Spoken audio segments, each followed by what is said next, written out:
अस्सलाम वालेकुम स्टूडेंट्स। तो हमारा लास्ट वाला टॉपिक है डाइजेस्टिव सिस्टम का। वो है disorders of the digestive system.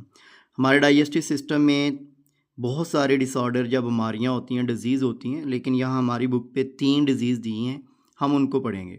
तो सबसे पहले नंबर पे अगर हम बात करें तो हमारे पास है डायरिया। डायरिया की बात करें कि डायरिया क्यों होती हैं, इसके साइन सिम्टम, फिर काजेज़ वगैरह, इसके ट्रीटमेंट और प्रिवेंशन हमने इसमें पढ़ने हैं। साइन और सिम्टम यानी इसकी अलामात, जिससे हमें पता चलेगा ये क्यों कि ये कौन सी बीमारी है। उसके बाद काजेज़, इसकी वजह, ये किस वजह से होती है, फिर ट्रीटमेंट, इसका इलाज है ये बीमारी होने के बाद है, और उसके बाद प्रिवेंशन है। ये नॉर्मल हम बीमारी होने से पहले प्रिवेंटिव मेजर इन्हें कहते हैं, परहेज़ कहते हैं। तो सबसे पहले अगर हम बात करें डायरिया में क्या होता है। Diarrhoea is characterised by frequent loose और वाटरली स्टूल्स। जो डायरिया है इसके अंदर बार बार हमें लूज़ मोशन लग जाते हैं, बार बार हमें पानी वाले फुजला आता है, बार बार वाशरूम जाना पड़ता है, और इसकी वजह से बॉडी में पानी की कमी हो जाती है। Diarrhoea can lead to dehydration, इससे पानी की कमी होती है, specially in children and in elderly. ये ज़्यादातर बच्चों में, जो छोटे बच्चे होते हैं, और उसके अलावा अगर हम बात करें जो बुज़ुर्ग होते हैं, उनके अंदर पानी की कमी का बास बनता है।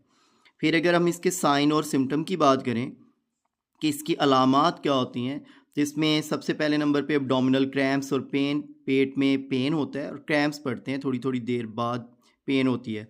ब्लोटिंग, इसको हम अफारा कहते हैं, पेट फूला हुआ लगता है, ऐसे लगता है जैसे हमें वाशरूम की तलब हो रही है, लेकिन जब हम वाशरूम जाते हैं तो वाशरूम नहीं आता, हमें स्टूल की मूवमेंट फिर नहीं होती। एंड डिहाइड्रेशन, और इसके साथ ही क्या हो जाती है, बॉडी में बहुत ज़्यादा डिहाइड्रेशन, पानी की कमी हो जाती है, जिसकी वजह से थर्स्ट, प्यास लगती है, ड्राई माउथ, माउथ खुश्क रहता है, डार्क यूरिन, और जो पेशाब होता है ये पीले कलर का ज़्यादा पैदा होता है। डार्क का मतलब ब्लैक नहीं यहाँ लेंगे, मतलब पीले कलर का यूरिन पैदा होता है। फिर इसके काजेज़ की बात करें कि किस वजह से होती है, ये शॉर्ट क्वेश्चन में भी आ सकता है। इन्फेक्शंस होते हैं, किस वजह से, बहुत सारे माइक्रो ऑर्गेनिज्म जैसे बैक्टीरिया है, बैक्टीरिया इन्फेक्शन काज करते हैं। फिर वायरल इन्फेक्शन, वायरसेस की वजह से इन्फेक्शन होने से भी प्रॉब्लम हो सकता है। पैरासाइटिक इन्फेक्शन, इसमें पैरासाइट्स कौन से होंगे, जैसे अमीबा वगैरह होता है, तो अमीबा पैरासाइट का काम करता है, ये आके हमारे अंदर ईंट अमीबा हिस्टोलेटिका, ये डायरिया काज कर सकता है। फूड एलर्जीज़, कुछ लोगों को फूड की एलर्जी होती है, जैसे कुछ लोग गंदम की रोटी नहीं खा सकते, उसके आटे से एलर्जी हो जाती है, उस वजह से भी ये मसला हो सकता है, या अदर कोई भी फूड, ये पर्सन टू पर्सन वेरी होती है। फिर इसके बाद स्ट्रेस की बात करते हैं, जब कोई बंदा टेंशन लेता है, ज़्यादा परेशान होता है, तो उस वक्त हमारा जो नर्वस सिस्टम है उसमें सिंपैथेटिक नर्वस सिस्टम ऑन हो जाता है, जो कि हमें इमरजेंसी सिचुएशन में ले आता है, तब हमारा डाइजेस्टिव सिस्टम प्रॉपर काम नहीं करता, तो उस वक्त भी डायरिया हो सकता है। ये आप लोग नर्वस सिस्टम वाले टॉपिक में पढ़ेंगे। सर्टन मेडिकेशन, बहुत सारी मेडिकेशन यानी बहुत सारी मेडिसिन ऐसी होती हैं जो कि क्या कर सकती हैं, डायरिया काज कर सकती है, जैसे एंटीबायोटिक्स। लगातार एंटीबायोटिक्स अगर खाते रहते हैं तो उसकी वजह से डाइजेस्टिव सिस्टम में डायरिया हो सकता है। नेक्स्ट हम बात करते हैं इसके ट्रीटमेंट की, कि इसका इलाज क्या है।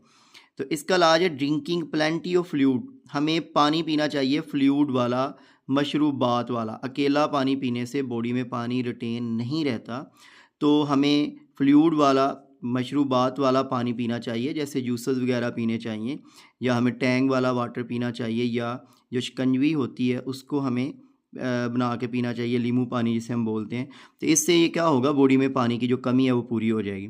यूज़ ऑफ ORS, अब जो ORS है इसको ओरल रिहाइड्रेशन सॉल्यूशन का नाम देते हैं। इसमें कुछ साल्ट्स होते हैं, जैसे टैंग है या अदर कुछ साल्ट्स की साशे होती हैं, उसको पानी के अंदर हम हल करते हैं, और वो जब पानी पीते हैं तो बॉडी में साल्ट रहेगा, जब साल्ट रहेगा तो साथ ही बॉडी वाटर को भी रिटेन रखती है। ईटिंग ए सॉफ्ट डाइट, नरम ग़िज़ा खानी चाहिए। नरम ग़िज़ा खाने से ये होता है कि उसकी डाइजेशन ईजी हो जाती है और फिर हमें एनर्जी मिलना शुरू हो जाती है। यूजिंग एंटी डायरियल मेडिकेशन, जो डायरिया को ख़त्म करने वाली मेडिसिन होती हैं, उसमें कुछ एंटीबायोटिक्स हो सकती है जो बैक्टीरिया को मारने वाली होती हैं, कुछ एंटीवायरल मेडिसिन होती हैं जो वायरसेस को ख़त्म करती हैं, और कुछ पैरासाइटिक, एंटी पैरासाइटिक मेडिसिन होती हैं जो पैरासाइट्स को ख़त्म करती हैं। टेकिंग एंटीबायोटिक्स और other treatment in severe cases, antibiotics ली जाती हैं इसके लिए, और अगर सवेयर केसेस ज़्यादा शदीद हो जाए तो इसके लिए अदर ट्रीटमेंट भी किए जा सकते हैं, यानी इसमें फिर ड्रिप वगैरह लगा दी जाती है ताकि बॉडी में पानी भी जाता रहे और उसके साथ साथ एंटीबायोटिक्स वगैरह लगा दी जाती हैं ताकि जो जर्म्स वगैरह बॉडी में हैं उनको ख़त्म कर दिया जाए। फिर इसके बाद बात करते हैं प्रिवेंशन। प्रिवेंशन कहते हैं बीमारी से बचने का तरीका, यानी बीमारी होने से पहले। इलाज होता है बीमारी होने के बाद, जब बीमारी हो जाएगी, लेकिन बीमारी नहीं हुई अभी, हम सेहतमंद हैं, तो हमें इससे पहले परहेज़ करना चाहिए, हमें बचना चाहिए, हमें पता होना चाहिए कि किन किन जगहों से बीमारियां फैलती हैं। हम उन जगहों से अगर बचेंगे तो हमें बीमारियां नहीं लगेंगी, बीमारियां नहीं लगेंगी तो फिर हमें ट्रीटमेंट भी नहीं करवाना पड़ेगा। तो प्रिवेंशन में अगर हम बात करें तो washing hands regularly, specially before eating और after using the bathroom.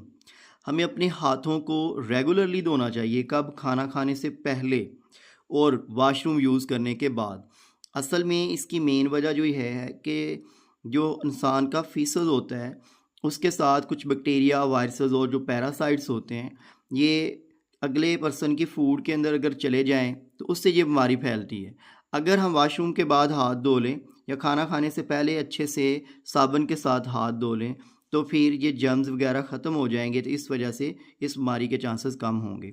Avoiding contaminated food और water, avoid stress. Contaminated food और वाटर यानी ऐसी फूड या पानी जो अगर ख़राब हो चुका है, या ऐसी फूड जो आमतौर पे उसके अंदर कोई कंटेमिनेटेड फूड ऐड हो गई है, या सीवरेज का पानी कई दफ़ा पानी के अंदर ऐड हो जाता है, तो इसका भी एहतियात करना चाहिए कि वो अगर हमारी बॉडी में जाता है तो नुकसान दे सकता है। और स्ट्रेस से अवॉइड करना चाहिए, टेंशन नहीं लेनी चाहिए। अगर टेंशन लेंगे तो उसकी वजह से भी ये प्रॉब्लम हो सकता है। तो ये है प्रिवेंशन।